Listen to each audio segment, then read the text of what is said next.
Hello and welcome to another video from Canadian Guns and Gear. So today, with what's going on in the world, I think it's really important as a prepper to do something which many of you may not think is really that important, but I believe it is, and that's gardening.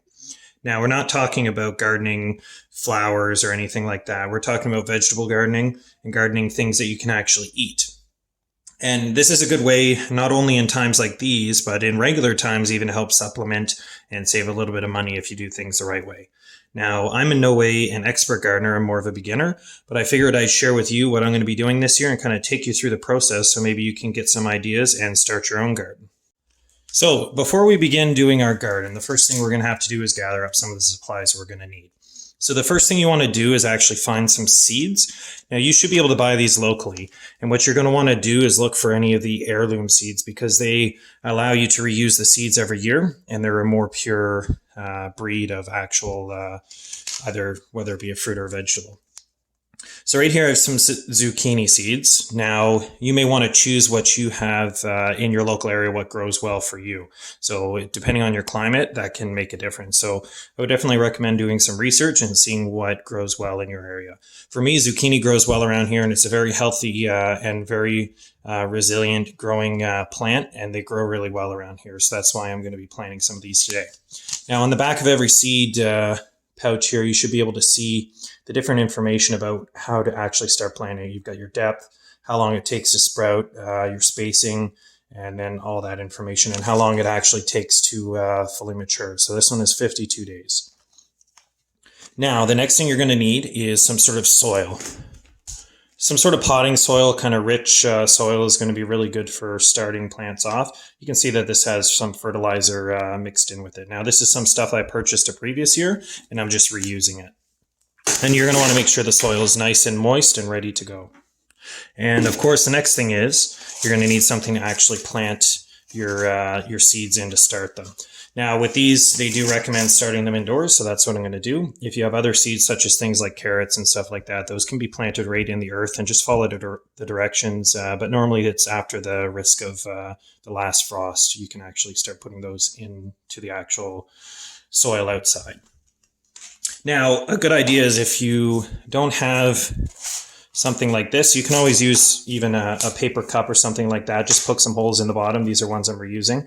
And you can fill those up with the soil and plant right in there. So you don't necessarily have to use something that's pre-made for it like this here. All right, so we're going to go ahead and plant. So we're going to take our little container here and fill it up with some soil. You want to fill it up most of the way, but not all the way to the top, so that you leave yourself some room to actually plant your seeds. All right.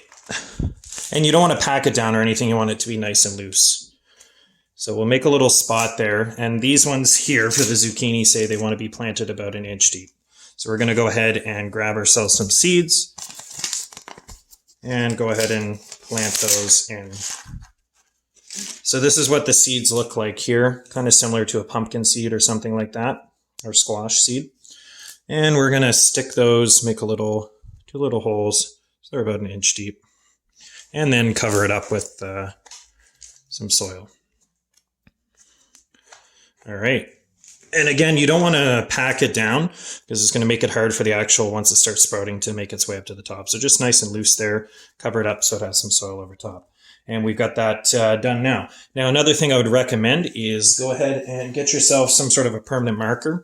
And you're going to want to write what it is and the date you planted it, just so that you can reference it in the future and know exactly what it is. Because if you have quite a few of these, you may get confused and forget what you planted where. It's a really good way to label it so that you don't get confused. And of course, another option would be, you can always use something like a popsicle stick here and label that.